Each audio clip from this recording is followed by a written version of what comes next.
So this is a small group. Eventually you'll be doing presentations. So I figured that it might be nice if you knew. Some of you obviously know each other, but not everybody. So it'd be nice, I think, if you said, what your name is, what year you are, and if you're majors, what majors and minors you're pursuing. That way you get to know each other a little bit better, because eventually we'll be, asking each other questions. So I think it'd be nice if you just So let's just introduce everybody. So if you want to start first. Yep. Sure. My name is Maura. I'm a senior. That's crazy. And I'm a double major in math and computer science. I've got a minor in education as well. I'm Lily. I'm a senior as well, and I'm a math and economics double major with a data science minor. I'm Connor. I'm a junior, and I'm a data science major with math and economics minors.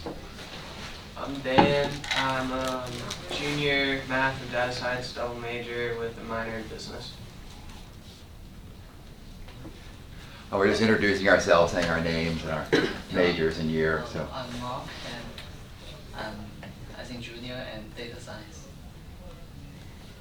My name is Yifei Zhang, but you can call me Ivana. And I'm a data science major, and I'm senior. I'm Courtney. I'm a senior, and I'm a mathematics and elementary ed double major. I'm Annie. I'm a junior, and I'm a secondary ed and math double major. I'm Hattie. I'm a senior, double major in statistics and psychology with a minor in sociology. Great, yeah. So a lot of things with some different backgrounds. So I'm glad you're all here.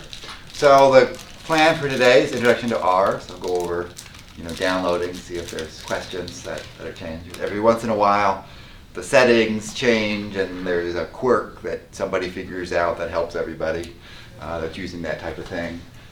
We'll load some libraries and packages. There's an R package for this textbook, so that it has all the data sets in it, which is really convenient. We'll look at other ways of importing or exporting some data just to get a little more familiarity with it. Make some graphs and a permutation test. So a small program. I prepared the homework 1, and we'll post that pretty shortly after class. I was just revising the kind of the R script help file that would go along with that. But on that, you will implement a permutation test, which is modifying a little bit of code for the particular example. We'll do an example of that today. And another thing that's kind of very useful is making sure you can download files from Canvas, right? Because some of the files that I put on there, you'll download. If you do it some ways, it gets kind of some funny file format. If you do it other ways, it goes to some place, and then you know where it is, and it's easier to get it into R and save it for your own records. You can keep records of things that are going on in the course. Right? So in terms of installing R, right? I just type CRAN in the search, and it comes up with this. And downloading R for Windows, for instance, clicking on the base, and then this download link gets an execution file. It's about 80 megabytes. It'll take a little while. And once that's down there, it's in the downloads for the computer. Right? Have people tried this? Did anybody have any issues looking at it? Or no, that works all right. The thing is that sometimes this little window that says you have some download there might disappear. And this thing should be under your computer. If you start a window, under downloads, should be in here in this downloads directory. Right? So that's where it's living, there. And after it's downloaded, you would click on that, and it would start through the process of uploading. So it's almost done.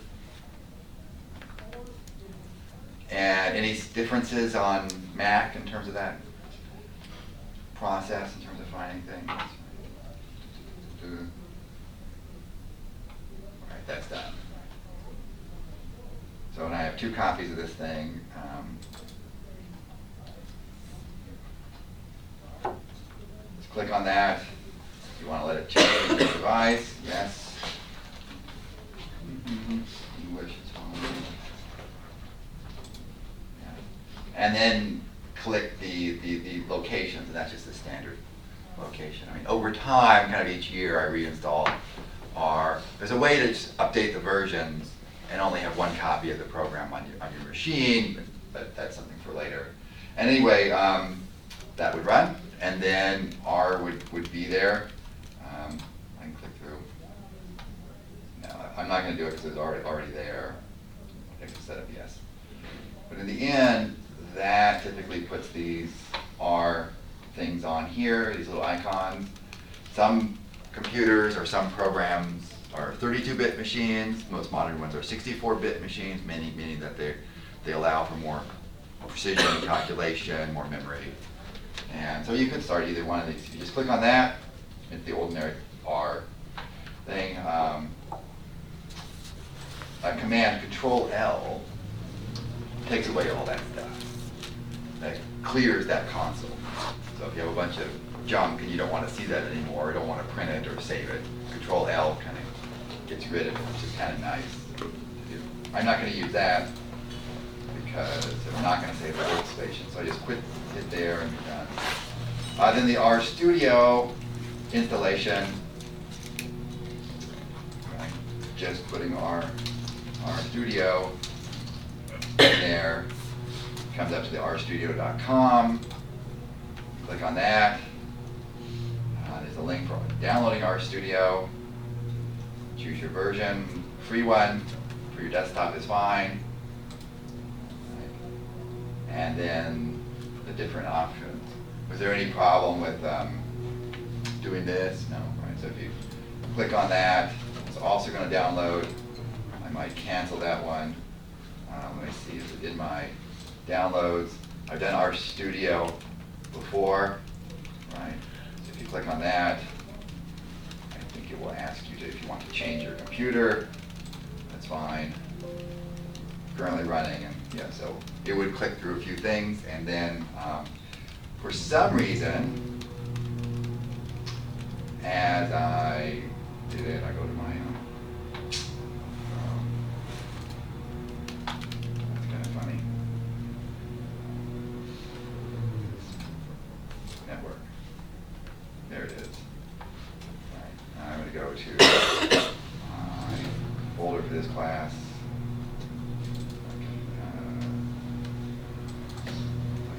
Files, there's a bunch of stuff there.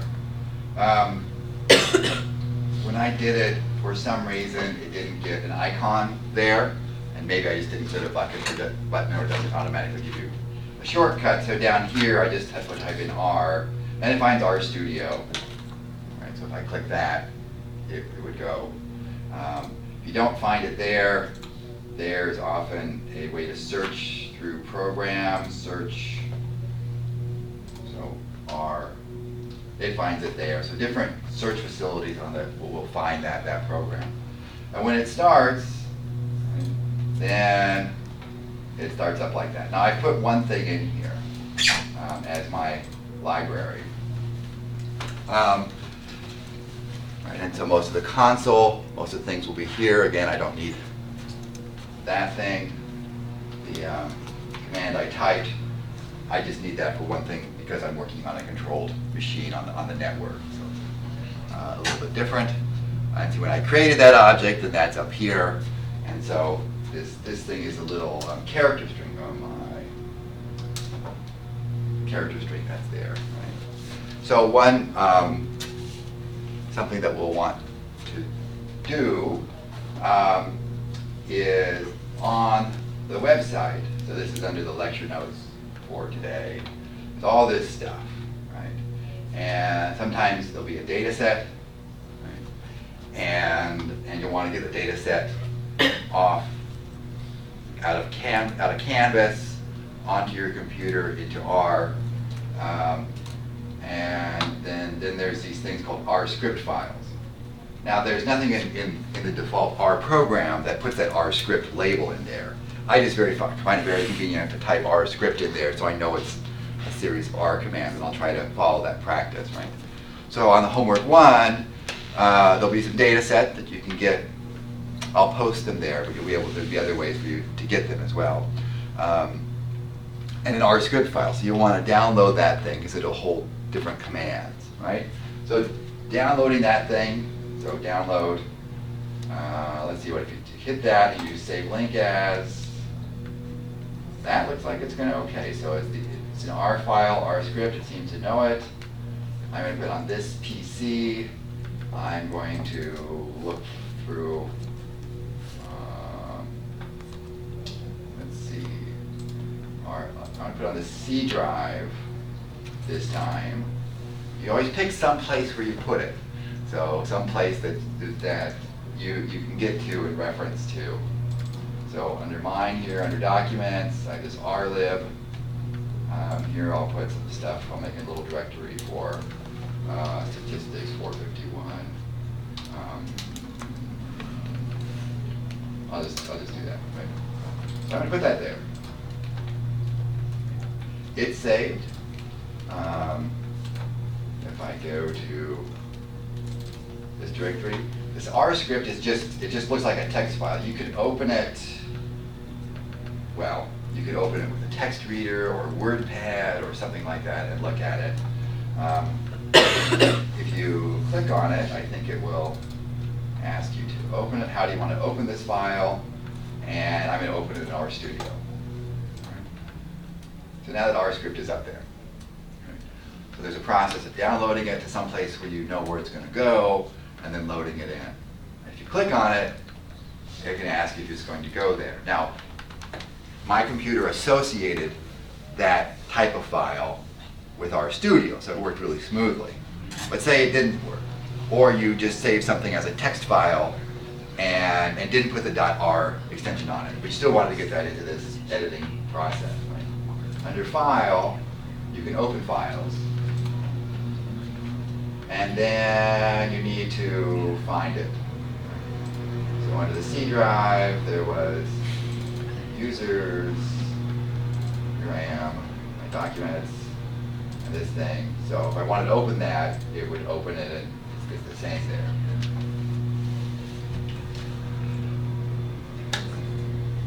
But any questions about, is that working? Yeah. And then there's some data sets that are up there. So one is this case 101, so it's chapter 1, case study 1. Right? This is the intrinsic versus extrinsic motivation and impact on creativity. Right? So if I right click on that and save that link, okay, nice CSV file, keeping the same file format, same location up here, there it is. Right? So I have that file now in here. What is that going to open it? Minitab. Somehow this computer has associated that with Minitab. Let's get out of that. And see if we can't open it with Excel. Right?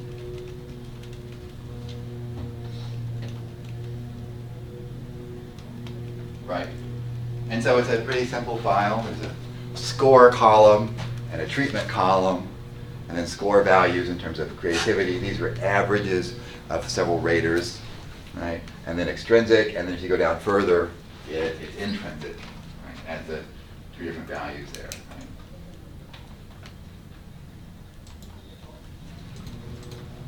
Some people will give you data sets where they have the score, and then the extrinsic group, and then the score, and then the intrinsic group.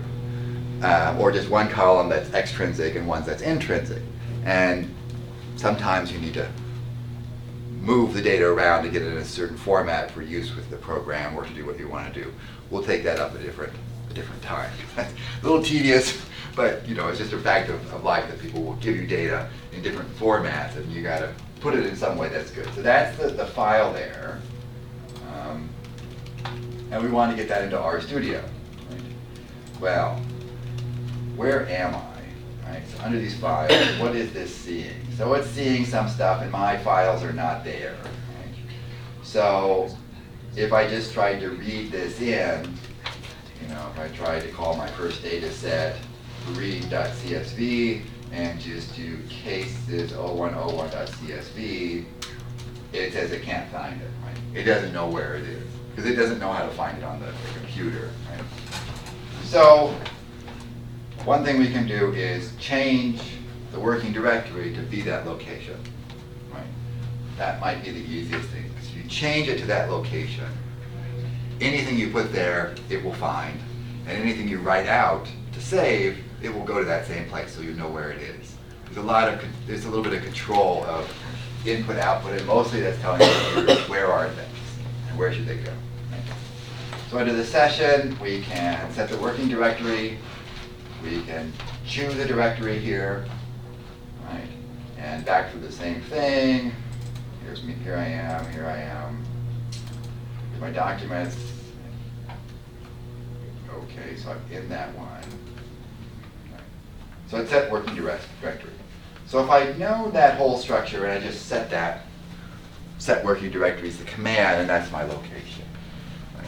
If you need to reference things, this one seems to have the forward tilt. It's hard for, I kind of remember it now that it's forward tilting, but I'm never 100% sure. But anyway, that's what it does, right? So now I should be able to read that in. So my previous command. So the nice thing about the Windows, of course, is you can just click up and down. And there it is, it sees it. So case is not cases, it's case. Right? And it reads it in. Now that one's in there. Right? And it appears up here in this environment. 47 observations, 2 variables. Right?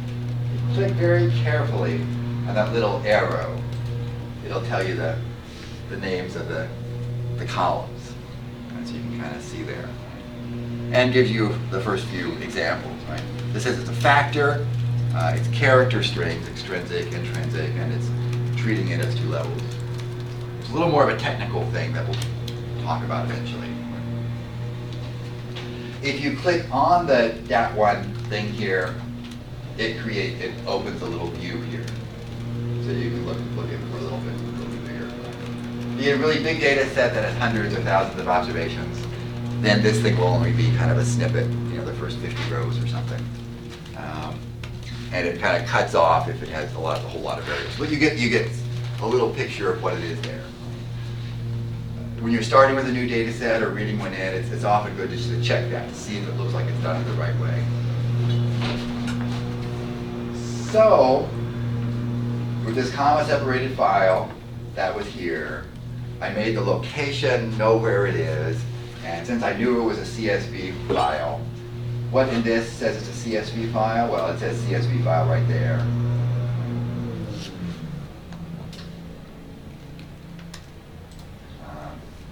Sometimes they can say it's an Excel file saved as a CSV worksheet.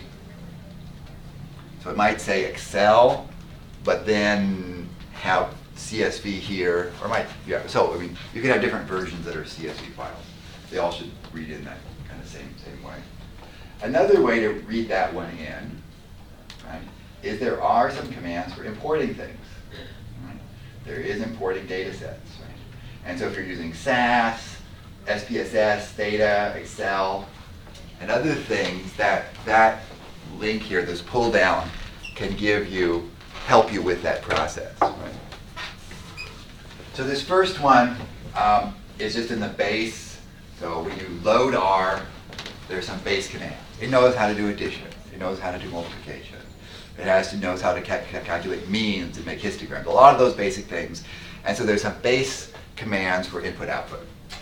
And we can use that as an example. So this one pops up a little window. What do you want to import? Here it's looking at that place because that's the working directory. It knows where to look. You can look at that and it's going to import it for you. And it gives you a little preview. I think it's working. There it is. So this is what the input file looks like, and this is how it interprets it. Right? You don't put headers, right?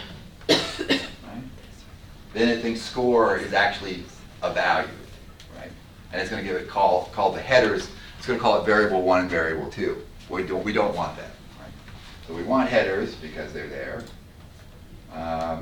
If this had been a tab delimited, You know, you could do white space or semicolon tab. If people give you different files and different things, you might change that and it would read it. So this looks good. You can change the name of it. So if your original file had this big long name and you just wanted to call it D for data to make it easy to reference, then, right? You can change that there. So if you do this, I don't know, it's a little bit, I'm not sure why. So down there's kind of a submit or run button that's being covered up on this. But anyway, it did it, and it automatically did that as the same data set. So there's a couple different ways to do that.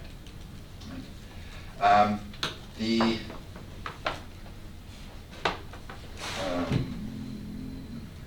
other ones work very similar.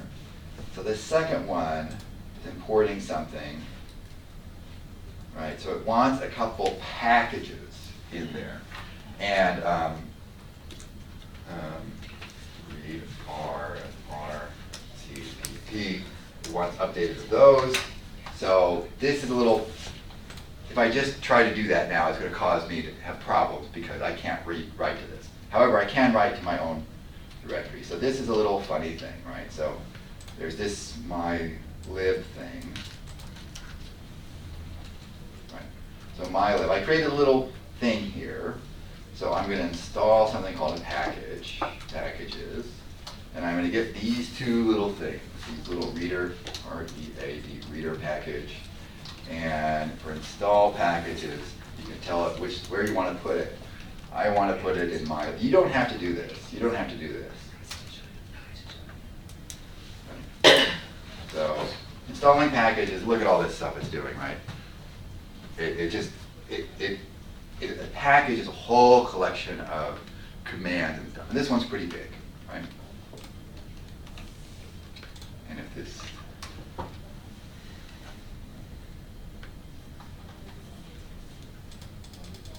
so everything is working, it's finding no errors. Okay, so that worked. This has taken a set of commands off the internet and kind of put it on my computer. That for R. To make it active, to tell this session of R to use it, is a command called library, right? And so I'm going to do that reader one again. And for libraries, there's a lib location command, and I'm going to tell it to look at my place. Is that what I did? No, rlib. Yeah, mylib is what I called it. Let me just go back. Double check through all that stuff. Yeah, I called it mylib, right? So I'm going to do that. So it will look there. I don't know what that. No way. Mylib. Let's see. I want to see. Let me just try something else. Well, in any case, that was supposed to work. But in any case, that we'll keep pressing ahead because we have the data. On yours, if you click this thing, it should work because you could write it directly to this. That has worked in the past, so I will skip that part for now. There's another technical detail I have to try and figure out. So let's return to this. So we got the data in. Either we downloaded it or we typed read.csv and then the file name, or we used that first read thing in there. So there it is. We've done essentially that. Oh, this is supposed to be 451. This data set is not being used for my other class, but I kind of recycled some code. So it's 451 type thing. And that's not exactly what it is, but that's kind of the structure. So the data set's in here, this DAT1, I called it. I guess I have the same thing in here with two different names. Right? I'm going to, you can rename things. Right? So if we don't need two copies of it, RM will remove things. So if I don't want a duplicate in there, I can just remove it. So I have that first data set. Right? That's there. So let's look at it, right, the data set. Right? So if you type head, so up here in this script, right, nothing is happening. If I type run, you have a right. It will show the first 6 values, 6 rows. Right? And then this one will show the next 6 rows. This shows the names of the variables. Dimension, this is a matrix, it has rows and columns. We have 47 rows and 2 columns with the 47 observations and 2 variables. You could look at the number of rows separately or the number of columns. So it has a number of commands for interacting with the data object. And this one's small enough that you could look at the entire thing, right? 47 rows, you can look at all the values there. And the treatment is intrinsic has a couple of values. If we type table of that, we get extrinsic, intrinsic. And we get the 23 subjects got this type of motivation and 24 got that motivation, right? And so this syntax, DAT1 it's a matrix. It's something in R called a data frame, which is like a matrix with nice properties. Right? The properties say this is numeric, this is a factor with these 2 levels. So that little extra information is kind of encoded there, you don't even see it. Right? But this $sign then refers to the variable, the column on top of that. Right? Now there's a slightly fancier way to do that. Right? There's a slightly easier way to reference some of those columns. Right? You can tell R to look for those variable names, right? Automatically. So if you type the variable name, it doesn't have to type that $1 The command to make it do that is called attach. So if you attach that one, it just runs like that. Now if I do table of simply treatment, it's going to look through its entire list of things that it might have, including look at the variable names on DAT1. And if it finds it there, then it can execute it, right? The table then will provide the same thing. If there's a data set that has many columns, and you're going to reference those many times, sometimes attaching it can make it a little more convenient. Right? But you don't necessarily have to do that. If you don't attach it, like I didn't originally, then you're using all this $1 to reference the variables. Right? And so the scenario of this study, right, we have 2 treatment groups. Randomly assigned.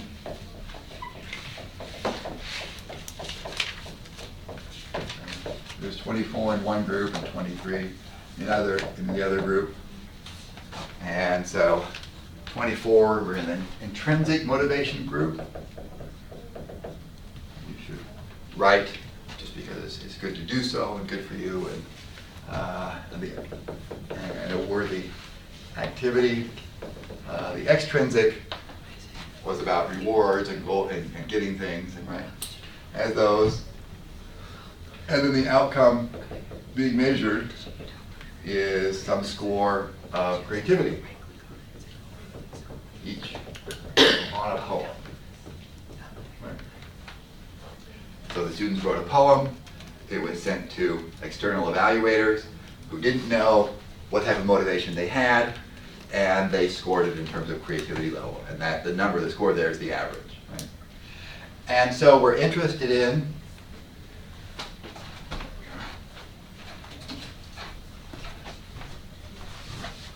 is there a difference between these groups in terms of average? Right? So we have our hypotheses. And we're going to go through 4 steps, essentially in examining things. We're going to make hypotheses.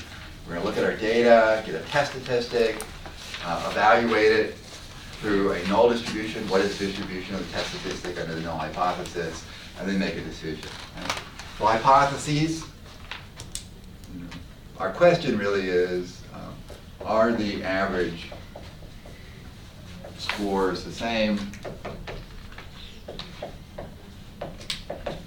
from the two groups.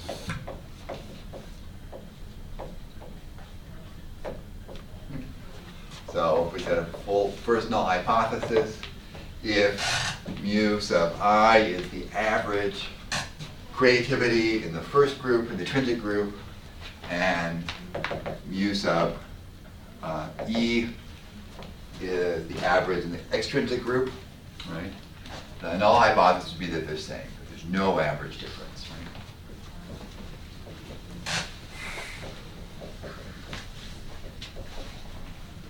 So maybe we're looking like this, and so that would just be 0. And an alternative then could be that, that it's not equal to 0, that mu sub I is not equal to mu sub E, and maybe there's some difference out there. Right? So our test statistic, the usual one for looking at this,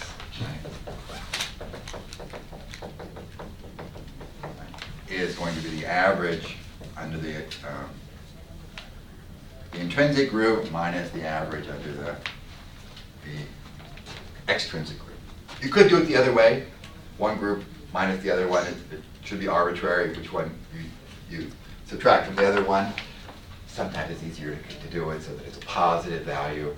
But anyway, just your interpretation at the end will reflect whether that becomes out positive or negative depending on how you do it, right? So we're interested in this test statistic, right? So these next few commands are about computing that, right? So mean is the arithmetic mean, so that's the y bar there. In the extrinsic group, it's 15.4 attach. Oops, I must have undone something. Anyway, I'm going to do that. In the extrinsic group, it's 15.739. In the intrinsic group, it's 19.88. So the difference of those two things is 4.14. So there's an average difference of 4.14. So our observed test statistic, 4.14. It's not 0. You could look somewhat at the data. Now, when I type down here, histogram of, I can just do score because I've attached the data to the histogram of the score, and I guess it has to be bigger. There's the histogram of the score. So score generally from 5 to about 30 as the scores, right? So a histogram in this 5 interval, it looks like there's about 3 cases here, about 9, about 16. So that kind of gives a distribution of the values. Right? If you sort the score values, you see that there's a couple, well, it looks like there's 3 that would be in here, these lowest three values. Up at the end, there are 2 above 25, so that's at 2, and so on. And that corresponds to that. So these are the raw values. The average in one group versus the average in the other group is a difference of 4. It seems kind of big relative to kind of what's typical in terms of the spread, right? So a pretty big change within the range. But it's pretty small sample sizes. So maybe if they were really no difference in these motivations and just creativity wasn't related to that, you could see a difference this big. Or maybe negative 4, just by chance, just by the random manipulation there.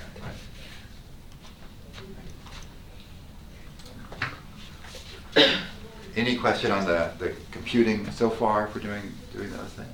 That's working out there. So is it large? So the permutation test, right, is what we're going to do. We're going to look at the null distribution of this. That's what we want.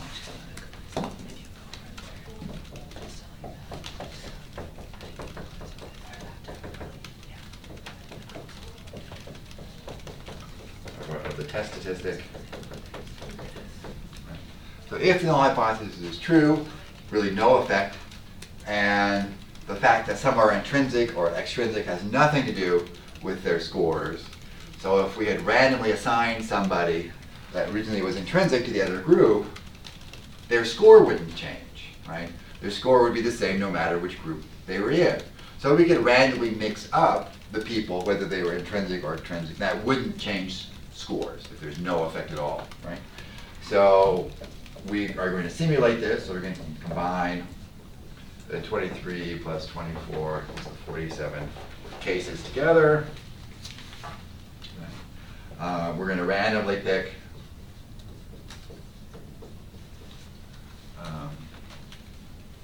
24, or do I pick 23? We'll see what I pick. You could do it either way. We're going to randomly pick 23 of them, right? Take the average. This is Y bar for the intrinsic, but it's a little star, because it's not really, 24, that would be the E group based on sample size, right? There's 23 in the E group, right? The little star means there's not real data, that's the random reshuffle, but it's still a sample average of that new group, right? And then the others, the other 24, are used to give an average for this group, right? And then we're going to compute the difference, Y bar I for the stars minus Y bar E for the stars, right? And we're going to do this random thing in here 1,000 times.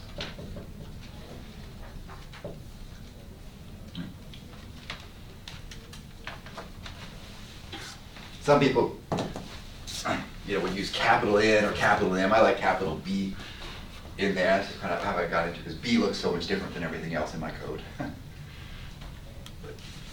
So we're going to get 1,000 averages here, right? That are under this hypothesis that it doesn't matter where they started, and they could just be randomly mixed together. And then we're going to look at where does 4.4 fall in comparison to that. Right? So what does the code for doing all that look like? Right? Well, with random things, you can set a random number seed. The random numbers in R are not truly random. They're by an algorithm. That would be inspired by number theory. Maybe if you're taking the topics course with Professor Simon, he would talk about random numbers or things that would generate pseudo-random numbers. So you can set a seed so that each of us setting the same number seed. So everybody set the seed here if you're running your computer, right? And then let's get a random uniform number between 0 and 1. Oops, you need this. So let me do that seed. I go back and I do it again. I get the same number. Does everybody get the 0.5621261 as a random number? This random uniform means it's a uniform between 0 and 1, equal chances for anything in there. Do you get the same number on your machines? You do the same, see, 2019 0830 is just today's date written out. You can choose any number, any large integer in there. But I believe that everybody should get that. And then if you do that again, it goes on to another number and everybody should get the same second number. So anyway, I'm going to do that, set that number. I'm going to set B equals 1,000. So in R, this little backward arrow means assignment. It changes that. You can also use equals. You can say, if you say sum of C equals 10,000, right? Then C is there and B is there as numbers. The equal sometimes is used inside of functions. So this kind of arrow assignment is a little more distinct to not get confused with anything like that. As we've assigned those things, those numbers are here inside of this. I don't need that number C, so I'm just going to get rid of it. Oops. I had a little extra space there. I'm going to set up spaces to store my results. Right? Set up vectors of appropriate length to store things. Right? So I'm going to do this 1,000 times. So I'm going to set up some vector that has 1,000 places to put this, and then 1,000 places to put this, and 1,000 places to put the difference. So I'm going to call that means of the group that has 24. I could call that means of I, because that I group has it, but I called it means of 24. That was easier for me to keep track of at that time. And that So each of these things right now means 24. Say the first 20 entries are just 0. Right? There's nothing put in there. Yeah, questions. And the difference is going to be the difference. Right? So here's the workhorse of the calculation. It's this little loop here. Right? In some languages, this is a do loop. Right? So it's going to go, b is going to be, little b is going to be the index, and it's going to go to the values 1 up to capital B. Right?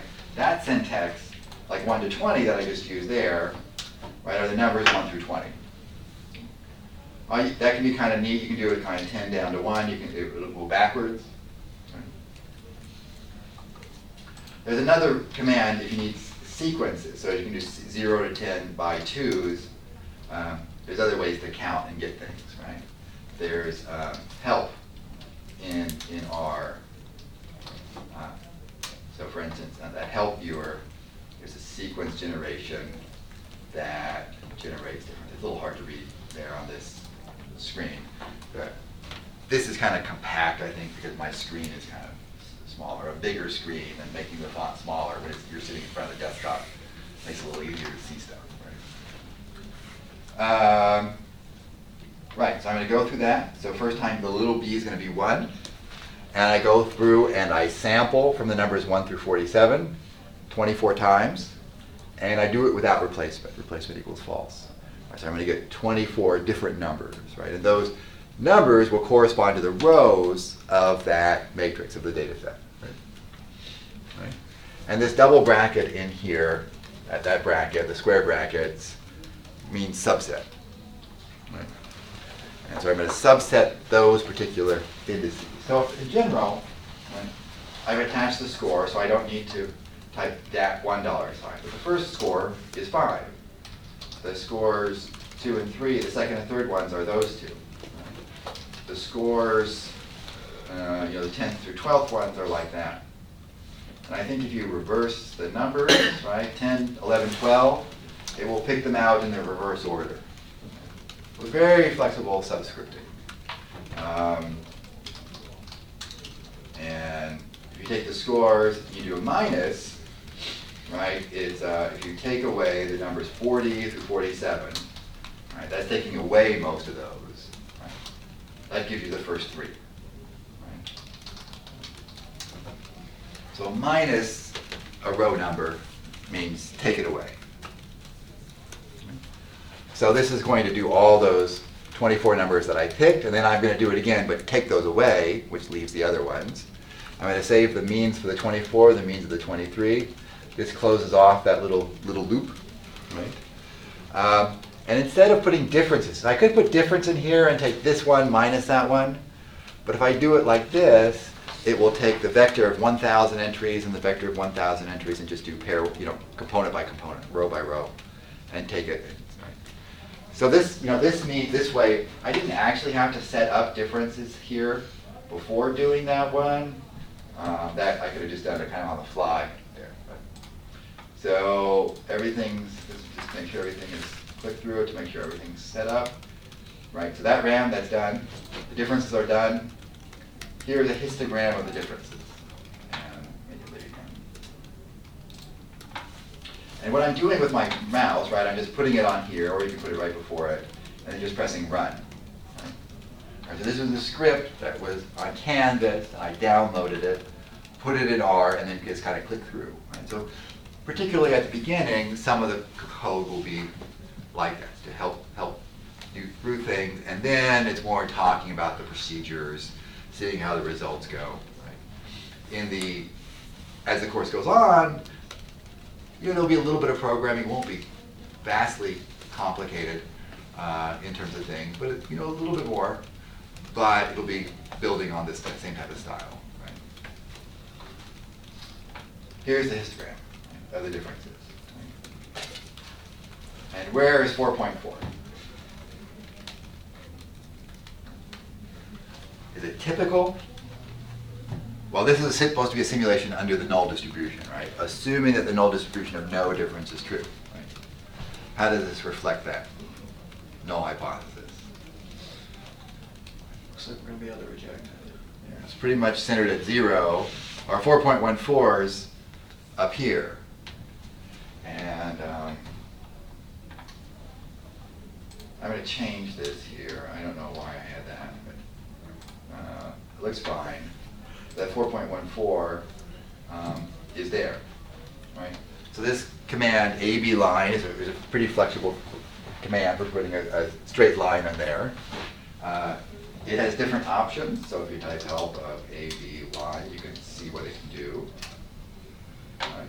You can give an intercept, a slope. You can make it horizontal or vertical. Right. You give it some value there. You can put multiple lines all at once. So, yeah, I'm not going to do that as an illustration, but eventually we might have something like that. So that's where it is. Does it seem very realistic that there's no difference?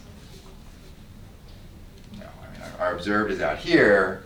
Simulation under the assumption that it is 0 is pretty rare. Right?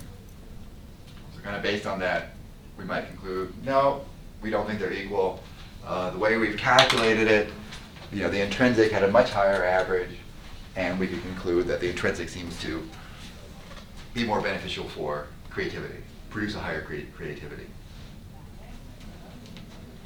Quantifying that is a p-value. Right?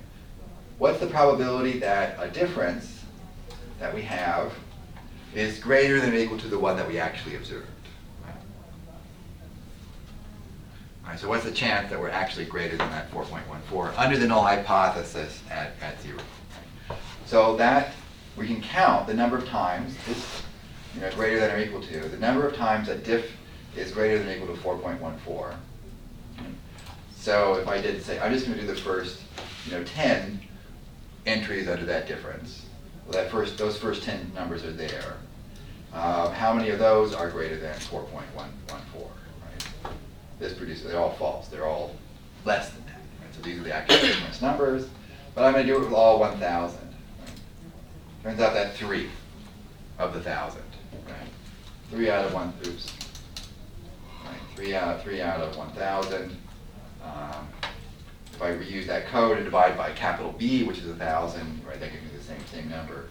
Some people add 1 to both the numerator and denominator, because if we have this, our actual 1 data point, it's at that value, so it is greater than or equal to.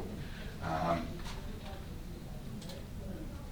and so we get a very small number. That'd be like I'm assuming the null hypothesis is true. This p-value gets interpreted as the probability that you would get something greater than or equal to what you actually got, assuming the null hypothesis is true. And so that's really unusual. Right? Usually a cutoff of 5%, 0.05, or maybe 0.01 gets used for testing, and this is pretty extreme. Yeah? Is it pretty standard to add 1? Like, is that a thing a lot of people do? I don't, I haven't done that, but I saw it in one book. Okay. Right. It's actually the book for 252 class that I'm also teaching. It does that. And so it could go either way. It's not going to make much of a difference, right? In the outcome. Right? Generally, we want B, the number of simulations, to be large enough so we really know what that distribution is like. Right? Right. So what if we wanted to change this and do, 1,000 is only a certain number of simulations. Maybe we'd want to know that, let's see, yeah, there's, how much work do we have to do to make it, to redo it, right? Well, with the code saved up here like this, right, and B set at 1,000, right, essentially to redo it with a larger number, I just need to change that number and then rerun the code. Right? So let's say I wanted to do it 100,000 times. Right? So this would be 100,000 simulations. You could either start with the same random number C or not. I'm going to set up my 100,000 vectors there. I'm going to run it through 100,000 times. Here it goes. That's it, right? So it pauses a little bit. You can take the differences, 100,000 of one group versus 100,000 another group. You can look at the histogram of those. It's added automatically a few more bins to make it look a little bit because of the larger numbers. But again, there's 4.14. It's pretty far out there. There's 281 now that exceed that, but that's 281 out of 100,000. So the p-value is there. Often p-values, aren't quoted to much more than 3 decimal places for the type of things that we're doing. There's a special cases like in genetics or astrophysics or something where you might have a million things you're testing. And then you might be concerned with a little more details there, because out of a million things, 5% of them is not very unusual. You might be interested in the 0.01% of everything as the really extreme cases, and if there's just a million things you're testing. But for most things, most single tests like this, the 2, maybe 3 decimal places at most, right, really conveys it. Right?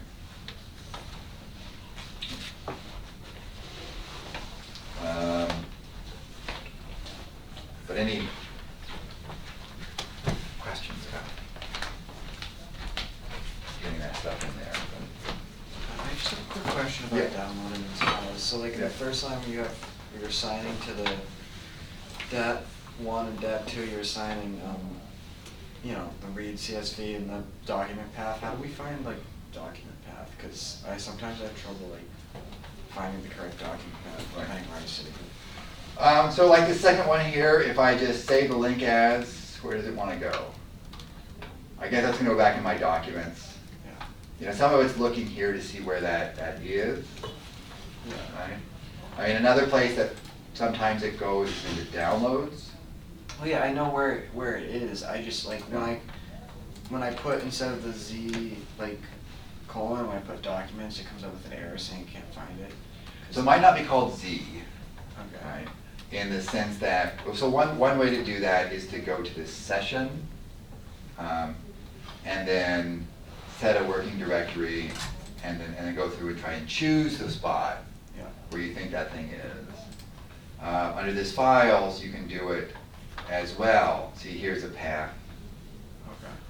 So if I had started at, C, if I hadn't been there, if I'd been someplace else, I can click through, users, here I am. Oops. Downloads, here's my downloads, right? So here it would be for downloads. I can set this as working directory. Well, if you see it here under this little cog, you can set that as the working directory, and then it will know to look to that spot. Right?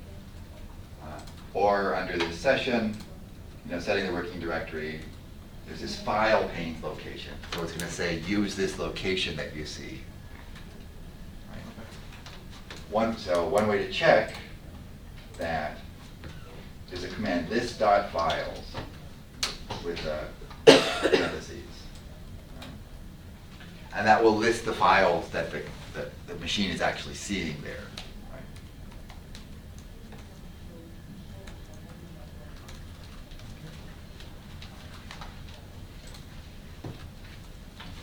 So we can look at some of these.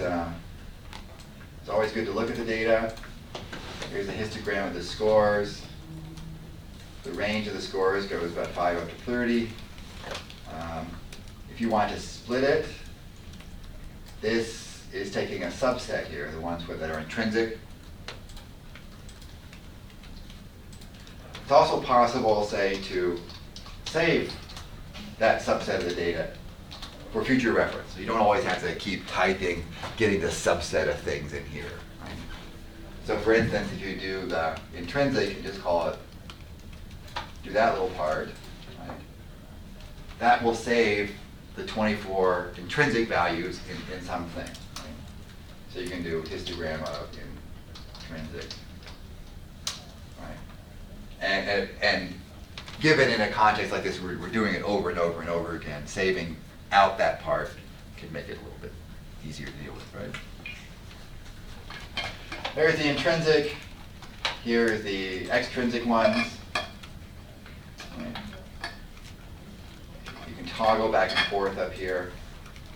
Here's intrinsic. There's extrinsic.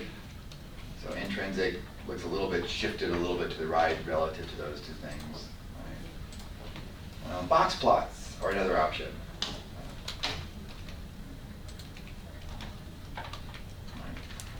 For comparing distributions, right? Did you remember these from some other places? So there's the two treatment groups, and this is kind of the range of scores, 5 to 30 for the total range. But it looks like the scores for the intrinsic are a little bit higher. The dark bar is the median for that one, right? And so it looks a little bit shifted.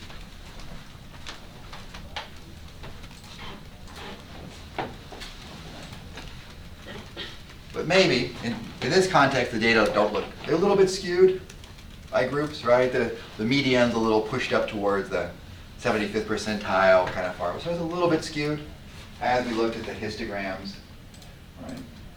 They're a little bit skewed, not perfectly bell-shaped, kind of small sample sizes. Right? A lot of introductory textbooks say normal assumptions work better with n equals 30. Right?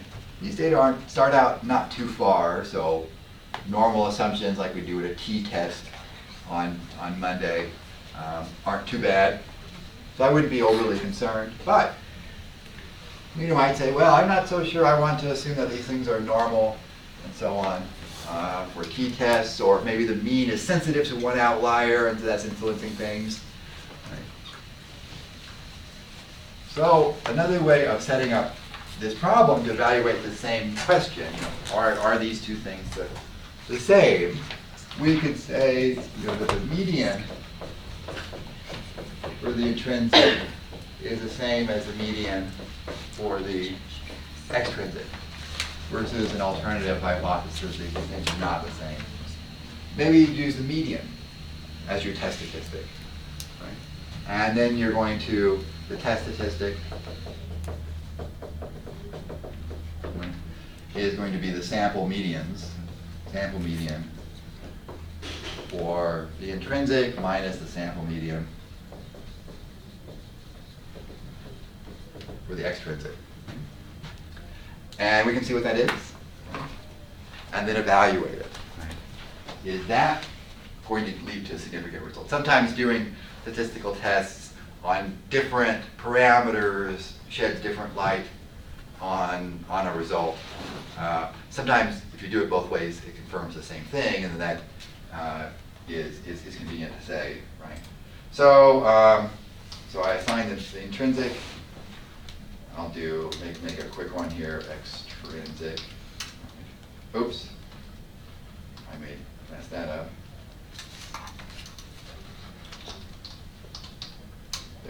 In the extrinsic ones are this other part here.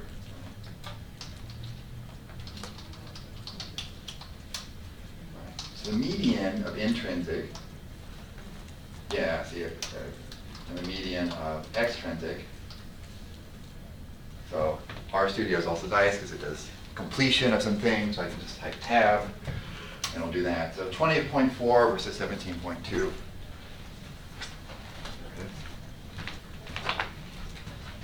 20.4 minus 7.2, 3.2, right?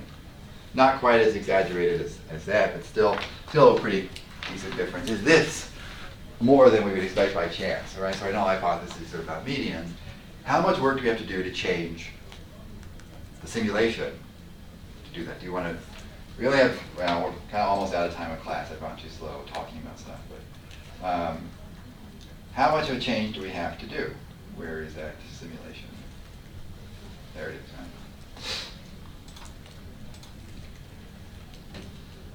So I can copy this over somewhere if I can. And my plan was to let you go ahead and do this. But I kind of ran out of time. So I don't need that part.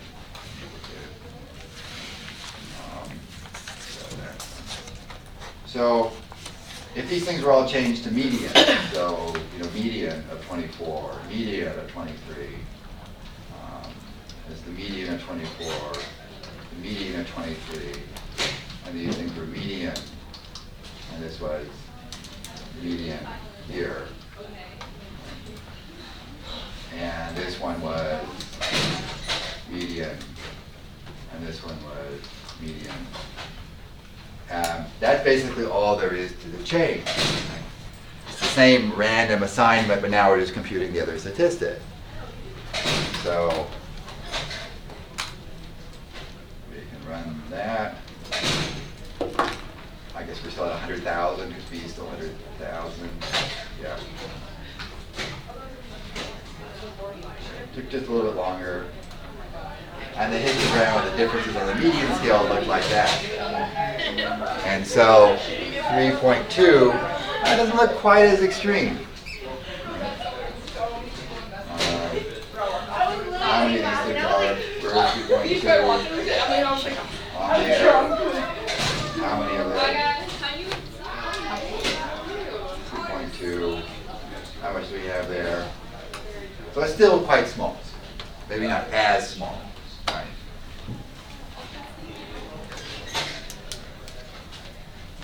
In the end, it's good to save this image. If I wanted to save all these variables, I would save that, and it would write it to the working directory. So if I do that, more of that. And this R script that I've done, right, that with my modifications, I just use Control S, save that, or there's this little, you type something new, there's this little disk here to save it. And then those things, let's see, I was working in downloads. You know, here's my R data set, here's my, well, this was located someplace else. But, so anyway, it saves the files. So the homework one will be posted. A little bit of modification or a little bit of coding, not beyond that, and I'll get some R script things up there. But often the initial challenges are getting R going, getting the files downloaded, getting in things to R. So paying attention to that on the first. Coming back, you know, office hours will be on Monday or Tuesday to help with this initial round of doing that stuff. So, okay. Thank you.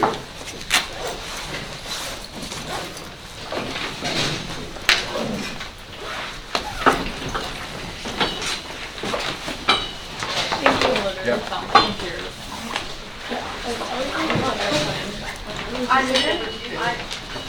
It literally does that all the time.